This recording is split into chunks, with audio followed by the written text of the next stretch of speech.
Welcome to the second part of Nigeria and religion. Nigeria, who did this to us? Are people thinking at all? The whole nation is hungry, and your men of God claim to be feeding you with the word of God. People are going to bed hungry every day. They are waking up hungry. And these people who have access to a lot of money, the leaders of faith, the so-called men of God, these people have access to a lot of money contributed by the people that are attending their congregations. And yet, there is no contribution to the solution. I'm not saying they should give people food free, but nobody is thinking, how can we help in this time of need? Even God, the Bible describes him as our refuge and ever-present help in times of need. Welcome. So if you ask Jimmy, please, if you are yet to subscribe, please kindly like this video, click on the subscribe button and hit the notification bell so that you will be the first to see our video anytime we upload. Talking about churches, there's a system with churches. I was talking about the problem of religion in Nigeria and religiosity in part 1, and how people are so religious but not spiritual, and how they have substituted men, the religious leaders, for the place of God in their lives. Now, you know how these men of God have got to have a lot of money, because when you have many people contributing, or a lot of people contributing money to one person, that one person gets to have more than everybody. And when all these people contribute money for this one person, that means that one person becomes bigger than the people. Unfortunately, in the church, after they become big, they now become oppressors, indirectly, spiritual oppressors of the people, because the oppression is subtle. They manipulate the people. They make them feel that they are the best thing that happens to sliced bread.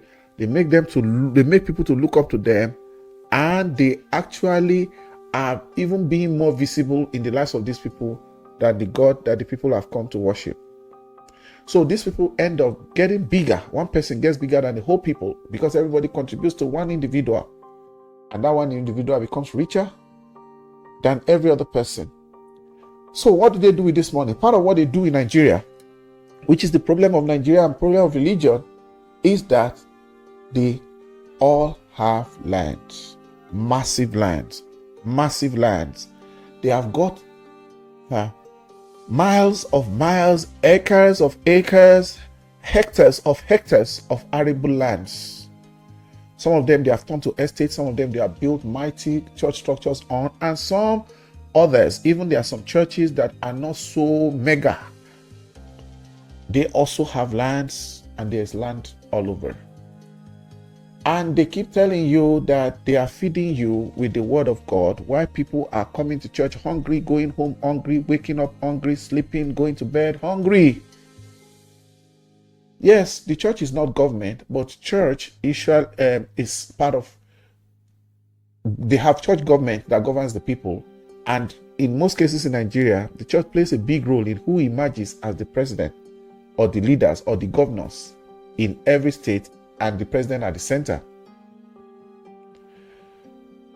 Now, do you wonder why many people are hungry?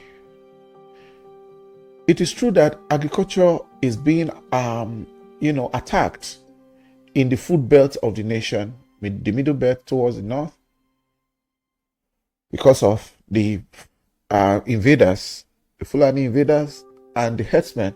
And a lot of people cannot even farm in some other parts of the country due to the destruction of farms by these invaders that encroach their farms. But you know what churches do? When they buy land, most churches first fence their lands.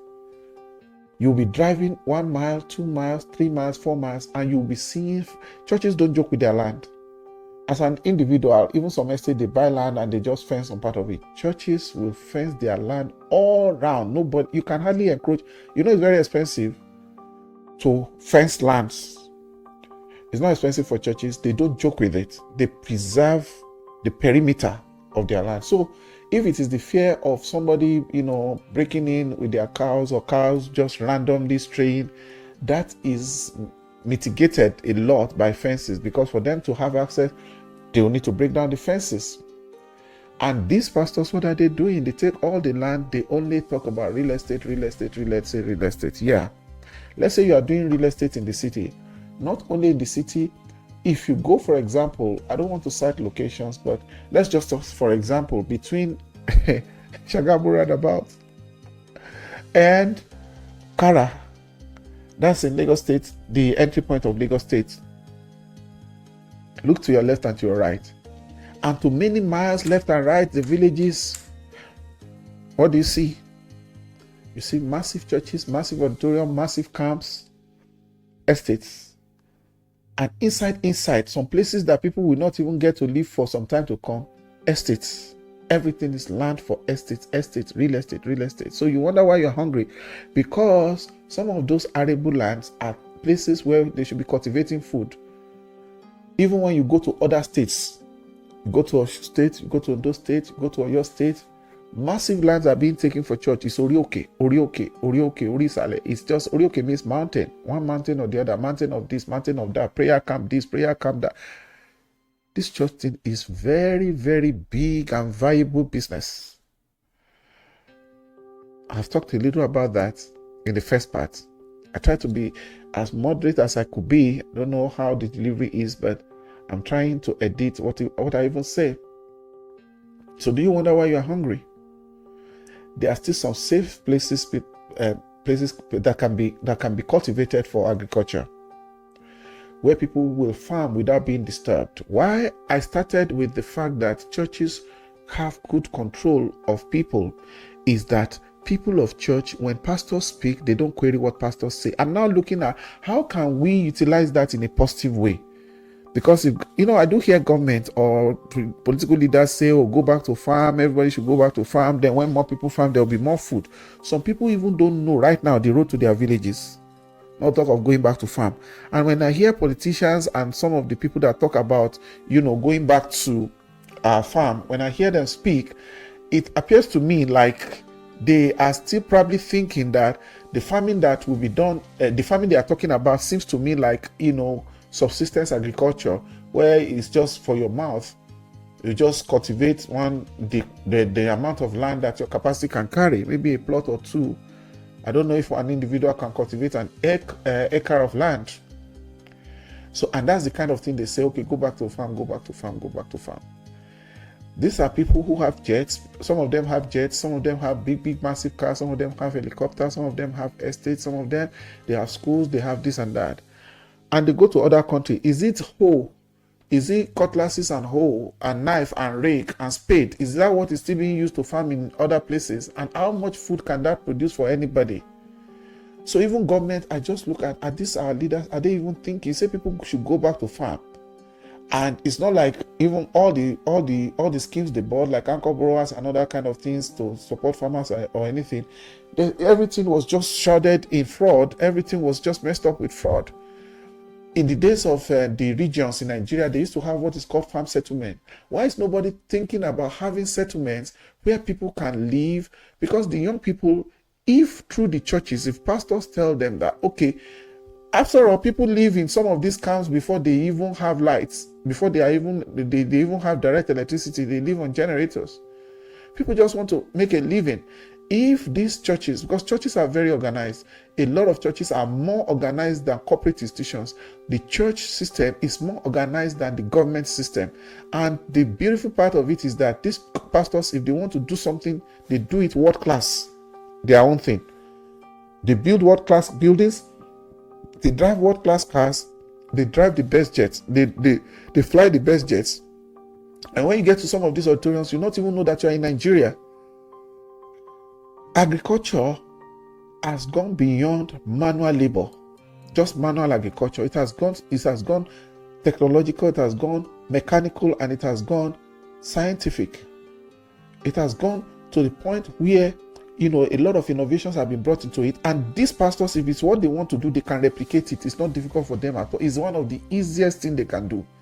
Is one of the easiest things they can do, especially with the fact that if one pastor, for example, let's say one big, notable, visible man of God, let's say of a mega church, starts this, it will turn to a revolution, an Greek revolution. Because when they started building private schools, their primary schools, people like them, other denominations started building.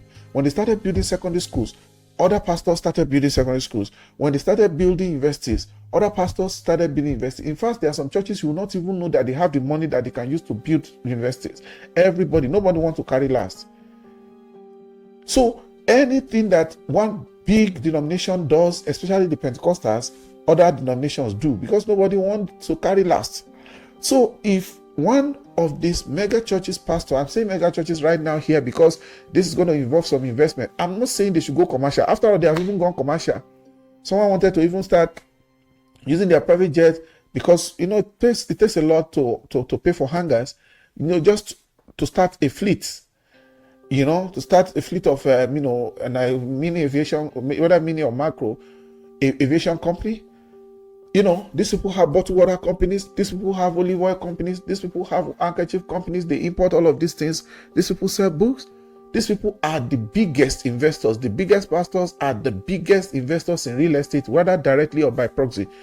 Some of them come out and they are visible, they are noted with their brand and investment. There are some that do theirs on the ground. And when you enter some churches, when you see the way they set up the place is more beautiful than some clubs, is more beautiful than some theaters or some movie places in the world. So it is the least, because this is an open open field something. They don't need too much technology. And they are very organized, and they have, how churches work is that they get a lot of volunteering. There are people who are professionals who will volunteer, who will contribute, who will volunteer their professionalism, who will volunteer their skills in order to make those things happen. Because when you see some of those churches that were built, especially the early ones, I don't know whether people started collecting money later, there were people who were members. Anything they can source from inside, they don't need to pay for it. Not because they don't want to pay or whatever, but church members feel they are contributing to the kingdom of God by making sure they just come on board on the projects, and then they volunteer their skills. And some people who don't even have skills like architecture, like what do they call it now, like building engineering, or like surveying or whatever, or like civil engineering or other parts of the technical part of building. So people surrender themselves to carry blocks on their head. They believe that as they are carrying, some people will be carrying the block, they'll be praying, maybe they will use it as a point of contact to their own house. That's how brainwashed people are. So this agri thing is one of the low-hanging things that church can do. It's not a problem for them at all. Importing equipment, they import everything they use in their estates, they use in building their churches. They have the ear of the government, they have the government in their pocket. So, and I believe that it's easier to source for a tractor and buy the good one than to buy a Rolls Royce, or to buy a Cadillac, or to buy a Maserati, or to buy any of those massive vehicles that they are using, all the Jeeps. It's easier to source for. And I do not think a Caterpillar will be as expensive as some of the cars that some of these people are riding. And it doesn't take their cars away from them. I'm only saying that it is easier for them to import. If they want to bring in tractors, they want to bring in farm equipment, it's something they can do. And because people listen to them, don't bother or worry about whether people will not want to leave the city. When you get to some of these places, some of the prayer cities, some of the camps, from some of the places, prayer camps, some of the places where these churches are located, some of the mountains, you will see class, you will see well-paved roads, you will see decent order, very good planning. It's like an estate planning. You see the way they plan the whole place, very organized. There are different zones, play zones, fields, auditoriums, residential, different places. They are well planned. So if they can do that, they can equally organize to have farms on some of their vacant lands. And if they don't have vacant land, if it's what they want to do, they can do it. In fact, all these things that you're talking about security, if churches go into farming, you will see the innovation they will bring into securing those farms. Pastors, very creative people, very, very innovative. And sometimes they don't have to sit down and do all the thinking. There are people who are their followers, they are loyalists, they are members, they are faithfuls, who the thing they will not be able to do with government because of bureaucracy, they will do it with their local church and successfully. Go around and see the fantastic churches in Oregon. Go and see the churches in Otta. Go and see the churches in Lagos Ibadan Expressway. Go and see the churches in Lekki. Go and see the churches in VI. Go and see the churches all over. Go and see the churches in Sulere. Go and see the churches in Ikeja. You will see that when a set of people decide to do something and it is not government based, private, they do it with class. They do it world class. Might be the solution we are looking for a kind of way to mitigate against some of the invasion that the aggressors are doing in the farming aspect, not making many people to be able to go to farm. If the churches actually, I believe that there may be pockets of individuals in churches or schemes that are doing some little farming here and there. But if a major pastor, not for profit, but for something like for humanity's sake, at least if you don't do something because of just do it for God's sake. If they come into this thing, if someone pioneers it, I'm not saying they should come and sell the food for free, but they can sell at subsidized rate.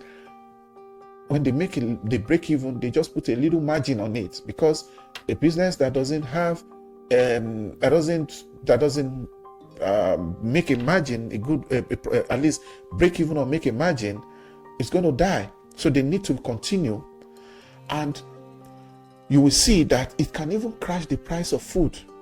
By the time, of course, they are not going to plant today and harvest today. Give it 1 or 2 years. And if they go into cash crops, no, not cash crops, food crops right now, because we are not looking for export, we are looking for local consumption. So if churches, if there is any church pioneers it on a big scale, because I don't want to believe that it's not even happening at all, but it might not be significant. I'm talking of massive farming, massive agriculture in a very, very, very, organized way, with plots of land that are fully secured. Church members will gladly help out. They will gladly buy into that scheme, because in many places, I remember in those days when I used to go to the express road not everybody live in Lagos, but I used to live in Lagos, and I would go to somewhere called Assemblies of God camp. There's a youth camp that is not far from Redeem camp. That camp, I used to go there. I go to Redeem camp in the past for a few times, and I noticed that it was busier than the Assemblies of God camp. Those people who are hearing me and knows it. I don't know now. I think that Assemblies is also busy, but those days it was quieter. It's, and I felt more focused there. You will see hostels, you will see chalets, you will see rooms. I just wanted to use that for an illustration, because if I use Redeem now, people will come for me. And I don't really care, honestly, to be candid with you. I'm not even bothered, as long as somebody, is able to pick something tangible from what I'm saying as something useful. When you see the way some of these camps are organized, if they want to do farm settlements that the current government and many successive governments since after the Nigeria was broken down to states, if churches want to do farm settlements, they can do it in partnership with places like IIT. If you hear the history of IIT, I still believe they are still doing great things, but somehow this modern day age of importation, I don't know how much they are contributing, but International Institute for Tropical Agriculture, and there might be other institutions like that in Nigeria, where they were working on, inventing or just coming up with enhanced seeds, enhanced, versions of what we're eating, not being GMO, organic. So they can build, if that church can build some buildings, it doesn't have to be to the class of those chalets that make it look like a hotel. Just moderate buildings that's habitable for human beings with basic infrastructure. People can even work there Monday to Friday and come back to the city over the weekend. There are a lot of people that will gladly do that. Even these youths that are being called lazy people. And if the church says they don't have money, let them take 1/10 of the tithe of people. It's 1/10 though. Because when you hear how much people contribute in the name of tithes, 1/10 of the tithes, I won't say they should divide the tithes, they have to run their churches. I do not believe in tithes myself, though as a minister, for sometimes we practiced it. But because you inherit some things in the system, but over time you begin to think about, how is this thing even real? Is this supposed to be this way? Is it proper? And at a point in time, I personally phased it out in the church where I serve. Right, because I have the grace to do so. I have the power to do so. Let me just use this very straight. So if they use a fraction of the tithe, I'm even saying 10%, and use it as a pilot scheme, people, do you know? And they focus on some target crops that, are staples for people that majority of people consume. You'll be amazed the outcome. The reason is this: churches don't joke. They are very thorough, very meticulous, very organized, and they put in sustainable structures. I think it's going to take another level in our country. Be like, okay, are you recommending that they should be carnal now? They should leave the work of the gospel? I say people are hungry.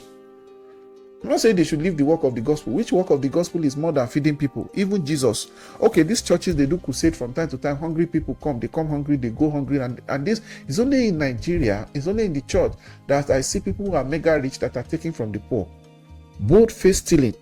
People that are rich, not just the rich, the mega rich is collecting the little that the poor have. These poor, small poor people gather it, and it still makes the person very rich.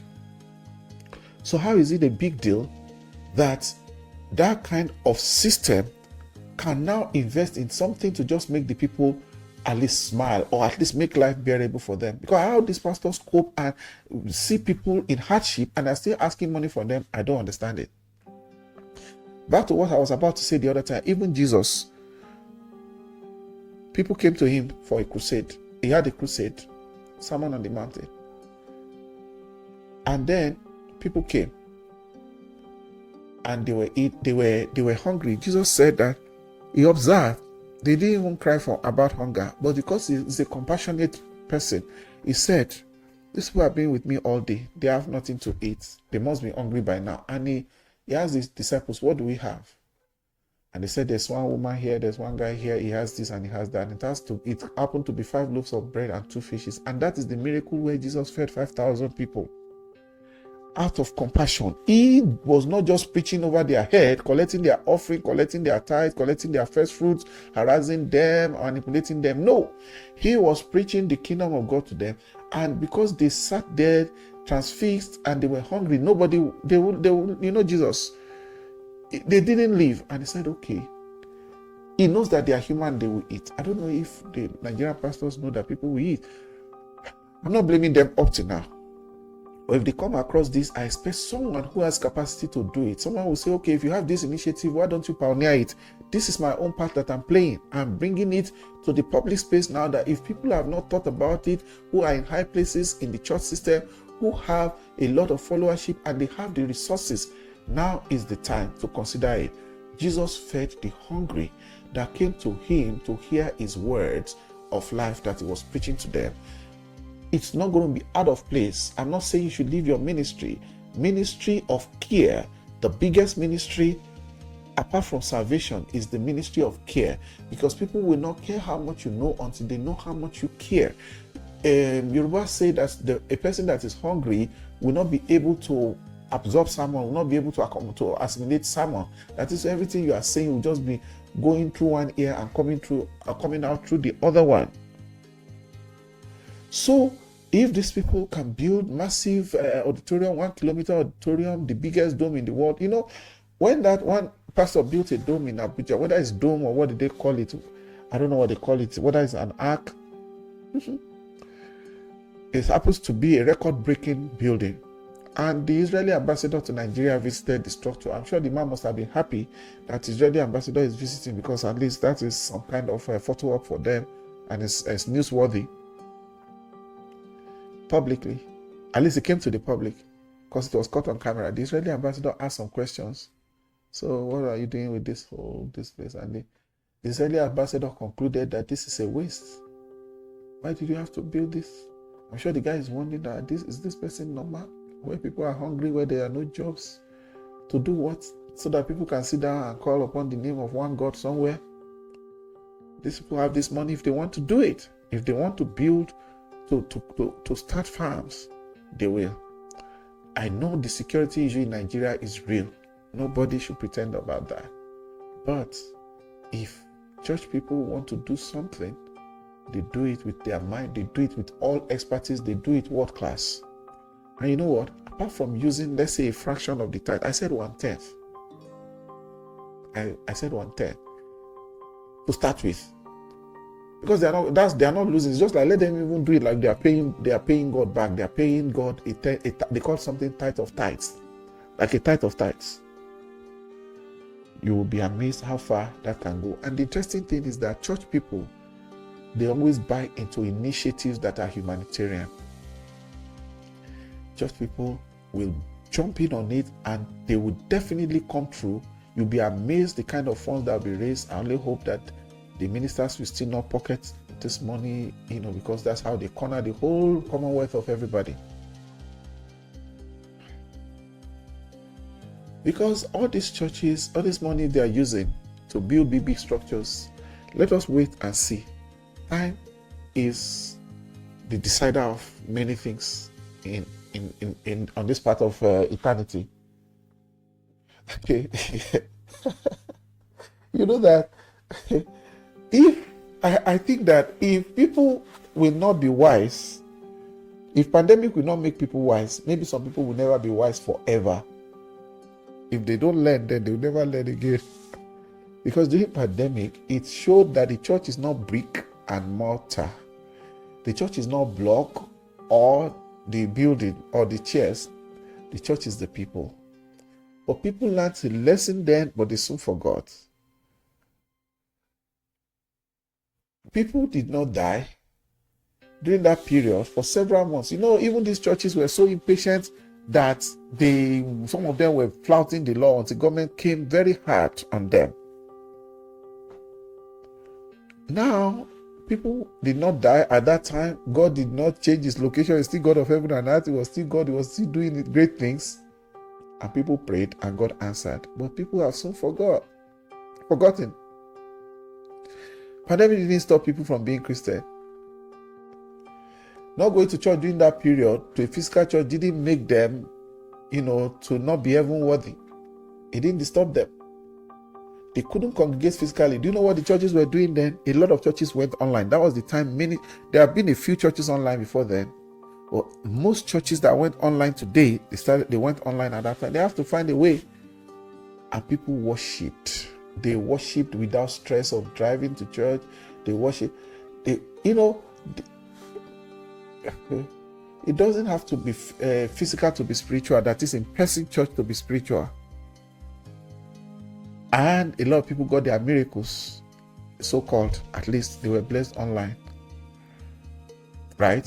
And the churches put out their account there, online as well. But that COVID demystified a lot of your men of God, because these men that are, seeing God face to face, that God is speaking to us expressly, that God is drinking tea with God, or they are drinking tea with God, and all those kind of things. Those that have personal encounter with God, those that are, the special ones of God, how will I put it, that God's favorites. God didn't tell them that COVID was coming, and God didn't tell them the solution. And these are people that came to raise the dead and heal the sick. COVID killed some of themselves. Some people died of COVID. Back to my topic. I'm saying that if people can invest in real estate the way they do, almost all the land is taken over right now. With real estates and church, a lot of churches have their hands deep in the cookie jar of that. In America, something is happening right now. There is this issue of people going back to office to work physically after the pandemic. It's a big problem in corporate America. They are facing that issue right now. Why? Because during the pandemic, a lot of people work from home. That is, those people who their work does not require them to be physically present at the workplace or the office. They are not the people that are the bedside caregivers. They are not nurses. They are not like doctors. Even some doctors do work online sometimes. You have online consulting, but at least they still need to go into the clinics and the hospital. So there are a lot of people who can do clerical work, IT work, knowledge work, and all those kind of work that can be done remotely. Those are the ones I'm talking about, not the factory workers, not the warehouse workers, not the all those sets of physical people that have to go on the road like driving. So a lot of people work from home. And it was found out statistically that people were more productive working from home. The productivity shot up. Ordinarily, people would think that, if people are working from home and nobody is supervising them or micromanaging them, then it will affect productivity. Productivity will go down. No, the opposite was the case. Productivity shot up. It shot it rose higher. Why? It was found out that people, they don't spend time in driving, so they don't have to wake up too early. They don't have to stay stuck in traffic. They don't have to go through all that stress going to work and coming back. A lot of them had time for their families. They could put their children on school buses. They will be there to pick up their children when the bus drops them off. And most people work within their zip code. That's the way America is structured. School, usually, for the most part, I don't know about some exemptions, people have to go to school within the zip code or the nearest zip code.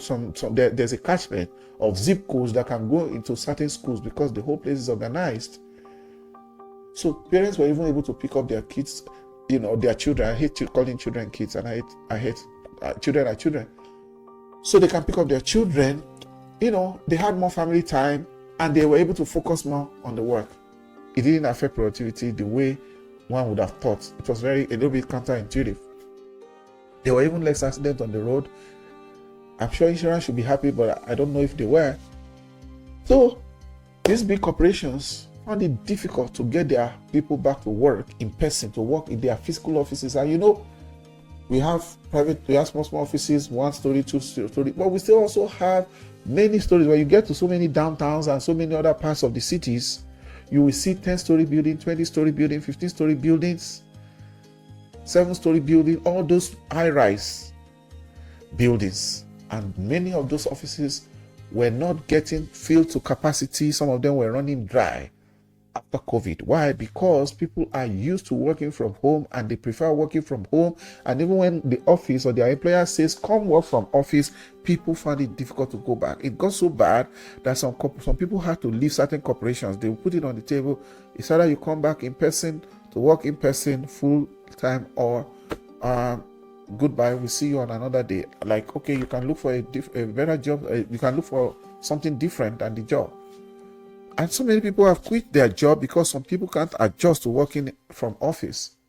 Some offices they met their workers in between. They started doing hybrid, like working some days in the office and working some days from home. And later, through my research, I found out that it's not because the employers want to be seeing them face to face. There's a lot of things that goes with working from the offices of these people, because most offices might be in a business hub. And those businesses, those offices, people go out for lunch, people go out for shopping, there's a lot of activity that feeds into one another. And then even if those businesses are not in the business axis or business district, there is the problem that these real estates will be empty and they will not be useful for anything, because office complexes are built as office complexes.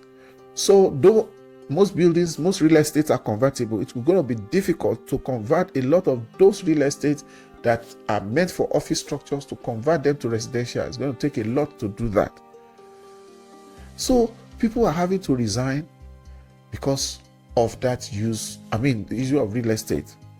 And There's a lot of employers that are struggling with that right now. And the big corporations, even the big ones, the very, very, very, very big ones, they have had to put their feet down and say, you guys need to return to office. So I'll take that back now and relate it to church. Church. The church in Nigeria with all this big real estate. I'm not talking of residential real estate. I'm talking of church real estate. The building where people worship. You and I will see. It's a matter of time. See, everything is going online now, right? People are getting more aware. You know, in my part 1, I talked about people being more religious than spiritual. There's a lot of awareness going on and people are getting more aware right now. Let's wait and see. Already in Britain that didn't even build they didn't have those kind of massive structures. A lot of their churches turned to what? To pubs, to hotels, to nightclubs. Way back 10 years, 20 years ago. I don't want to take it further than that. Now, in this generation is where the, so-called big churches in Nigeria, they are building big auditoriums. Let's wait and see. Let's wait and see. Let's wait and see. Right. If this kind of institutions, these church institutions, if one or two of them just pioneer this agriculture thing, 1 year down the lane, there will be an effect in the amount of food that will be available for people to eat, because a lot of them still have massive land that has not been cultivated, that has not even been utilized for, maybe they resell for real estate for people to build. There's a lot of land up to now.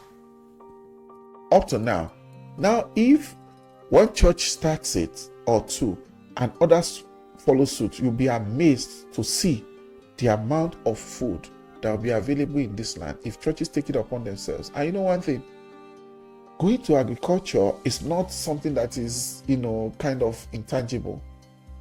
It's going to provide jobs for people. Only that this so-called, religious institutions, I focus on Christianity now. The same is for Islam, because they are just two sides of the same coin. Going to provide jobs massively for the teeming masses of the people, especially their church members. I would even not complain or worry or be bothered if they insist that it's only their church members they can employ on those farms. Hopefully, they will not turn them to slaves that they will say they are working for God and will not pay. You have to pay the economic value of what somebody will earn for a decent day job, a decent pay for a decent day job. Job creation will be one of that. They will have a lot of machinery, they will have mass production of food, and a lot of people will not be idle. A lot of people will be able to earn their daily bread. And in fact, whereas God, the government has failed in the aspect of agriculture, you'll be amazed if churches just take up that initiative, because there has to be some value addition to this, our system.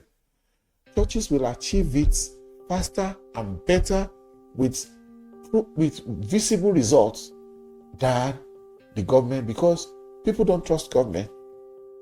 And I'm still saying it is not out of place for churches. If they have businesses, they have printing presses, they have a lot of things that you people don't even know about. They have real estate. So if they can do that, how much more agriculture that's going to even feed their own members and feed other people as well? Even if they make the food and say only their members can buy, yes, that kind of restriction, that kind of selfishness is welcome. Yes. But at least that their members are human beings and it will feed some of them.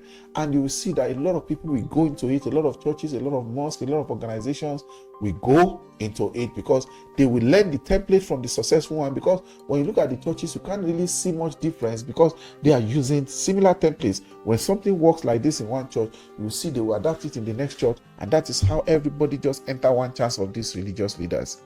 Let us leave the one chance of religion and the religion without that is pointing men to them, people to this men of God, than God, and let us use that religion to do something that is positive and will benefit the whole of humanity.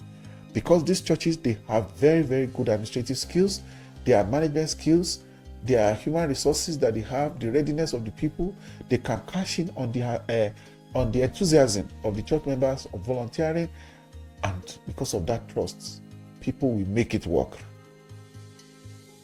Yeah, They can make people to go into the bush to pray, to go and yell and shout on God of heaven to come and bless them.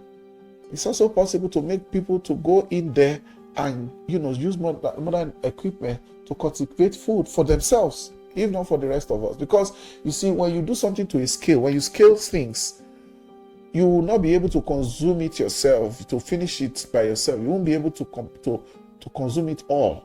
So you have to sell, and that's where you can spread it. If you sell among your members, yes, the husbandman is the first partaker of the harvest.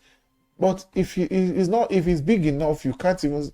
You would need to, except you want them to perish. You want the crops to perish.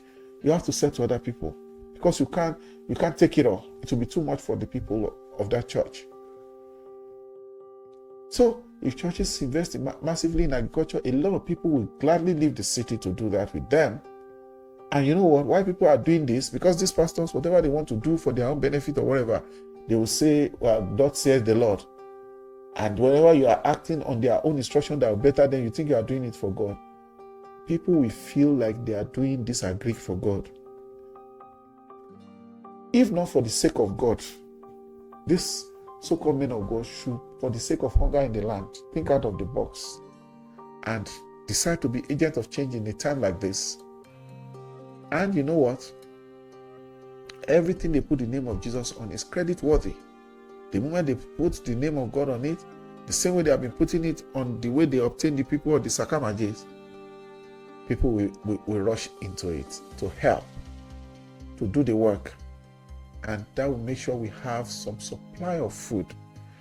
If not an abundance, at least it's going to help with the amount of food that's in the system to crash food prices and make people to be able to afford some reasonable food again. It's not going to happen overnight. At least 1 year. Then the more the year, the time goes, or the years advances, 2 years, 3 years, 4 years, they will consolidate, they will scale, it will become massive. And I'm talking of mechanized agriculture here. Even the livestock. We see individuals having ranches in this country. There's one guy I saw on YouTube from the east of Nigeria. You need to see his ranch. You need to see the breed of his farm animals. If churches decide to go into this massive agriculture, you'll be amazed the species of cows, the species of goat, of livestock they will bring into this country, and they will nurture them, because when churches do things, they supervise, they have this excellence orientation. You can't take that one away from them. Even if the pioneer, the founder of the church doesn't know, they usually have people, they source associate, people will volunteer, they will come forward to make things happen. The same technology they used to bring all those gym music, the gym lights, and the gym construction to the structures they are building. There's nothing that our so-called men of God they see abroad that they cannot replicate in Nigeria. They have done anything they see abroad, they bring to Nigeria. Sometimes if you're in Nigeria, you will not, like Lagos or Abuja or some other parts, you will not even know that you're in Nigeria when you enter some churches. So they can do that. Farming is going to be easier than any of those things that I just mentioned. They're going to do it with class, and it's going to be beneficial to the entire society. Yes. And the beautiful part is that people are doing it joyfully. They can even be singing praise worship on the plantation, and they feel that they are doing it for God. They are serving God, because that's how the pastors make them feel when they serve them for free in the house of God, in the churches. People will offer professional services freely. And like I said, we don't have a shortage of brilliant professionals in Nigeria. We have a lot of people who are Greek experts, who knows the business side of Greek. We have people who know the technological side. We have people who know the scientific side of it. We have people who know the business side of it. Yeah, people will say they are going commercial, but for the right reasons. And it's not commercial because it's going to be subsidized. And their members will be the first partaker of it. The same way they criticize them for schools, people might want to say, oh, is that the gospel? Is school the gospel? How much more food? Food is gospel. Oh. Food is one of the strongest. Charity of food is as big, or even not more relatable than the charity of speaking in tongues. That's it. If these people can have bottled water company, they can have oil blocks, they can have oil companies, they can have gas stations, they can have real estates, they can have all other forms of investment. Nothing stops them from going this way in order to make their own inputs. Not even we won't even call it agriculture, but at least to help to contribute to reduce the hunger in the land. That's it. Establish farmlands, and it's going to be a welcome development that will help the congregation and help the country at large. Yeah, because instead of the kind of things that we are seeing, that you're being ostentatious and throwing some things out there into the system, just all this prosperity thing. Can we be agriculturally prosperous? At least government has failed us. If it is fish farming, if it is livestock farming, bushmeat, rabbit, piggeries, like that, then what do you call the one for goats, for cows? You'll be amazed. For some kind of birds, chicken, poultry, and some other, livestock farming with crop farming. And I know when churches enter, they will use, improved seeds, and they will have good yields, and they will even save us from the conspirators that are trying to introduce GMO to our country. Because that's even a big deal. That's another topic for another day. Their intervention is going to change the landscape of farming in Nigeria. But all these pastors know is bring. And if you don't bring, they will intimidate you with scriptures. They will harass you. You need to see how they destroyed the Nigerian church system with some of their friends that they brought from America in those days.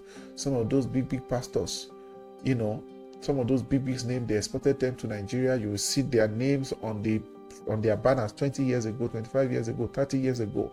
And all of those big names that were brought to Nigeria from America today, I live in America, just Google it, you will see the scandals that is very rare to see any one of them without a major scandal. And it's because the people here, they shine their eyes, they put them to scrutiny, they put them under the searchlight, and they chronicle all their atrocities. In fact, if you hear some of their atrocities, you will not even want to have anything to do with them or with church. So if our pastors can learn this, and they come to their environment here, they see all the farms. Some of these people, they have ranches in America. So if these people, these are own pastors, also the same way they imitated all the lifestyles of those mega pastors in America, because the pastors of America were the ones that started buying big cars. They were the ones that started buying private jets. They were the ones that started building private universities. There is none of the things that have been done by the Nigerian pastors that doesn't have, a kind of origin or a kind of reference, with what some of their mentors in America and UK, but majorly America. Rascalism in Pentecostalism, the Pentecostal rascalism, Penterascalism is one of America's biggest exports.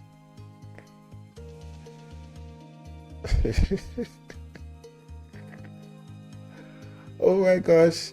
I think I should be ending this one here right now.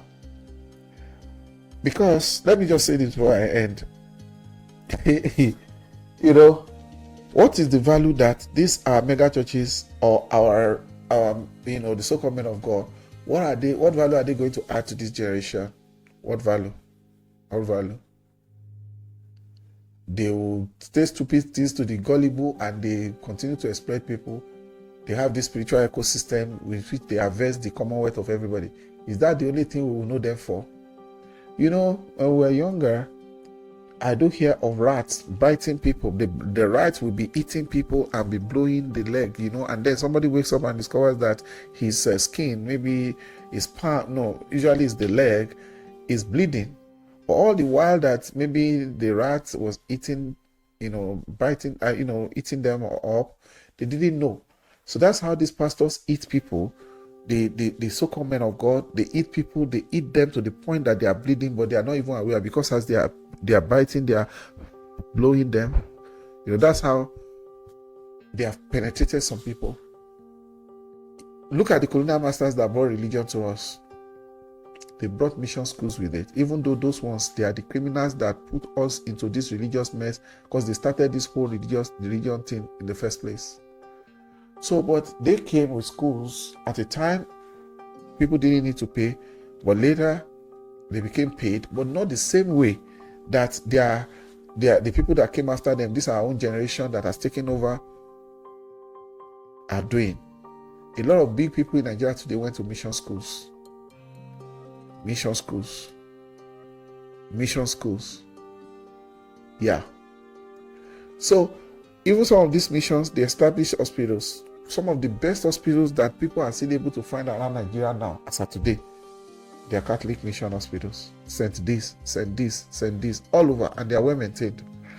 Despite all the campaign, not even campaign, despite all the, things that people have found about the Catholic Church and, some of the atrocities they have committed over the time and they are still committing, you can't take it away from them. Healthcare. And then they are not charging like private healthcare hospitals we charge. They have schools, they don't charge like regular private schools we charge. So what are all these penterascas? What are they adding? What value are they contributing? Most of the hospitals that were established by those missionaries are still functioning. They are still up and running till today. Go and look at them in every state where they have the presence. There are some of these mission hospitals, they are some of the biggest. Some of the mission schools are still some of the biggest. There was a government that came and took mission schools from, I think it was the military government, that took mission schools away from the missions. But later, I think some government returned it. Up to today, some of them are still the biggest schools. And these churches that we're talking about are some of the richest organizations in our country. And there's no payback to society. Everything is about profit. Everything is about profit. They used to build auditoriums and private buildings and private real estates. And they keep deceiving the people. The Bible says whether Christ is preached out of envy, whether Christ is preached out of malice, or is joyfully preached. The Bible says that Paul says his joy is that Christ is being preached. So whether these people are going to embark on these agricultural farms out of annoyance, out of anger, out of whatever, my joy will be that Christ is being preached. True, that people are being reached for Christ through at least being able to put food on people's table. Nobody's going to argue with something that benefits them. Yeah. Okay, thank you very much for watching up to date. Up to this point on this video, please don't forget to like this video. Don't forget to subscribe and to click the notification bell.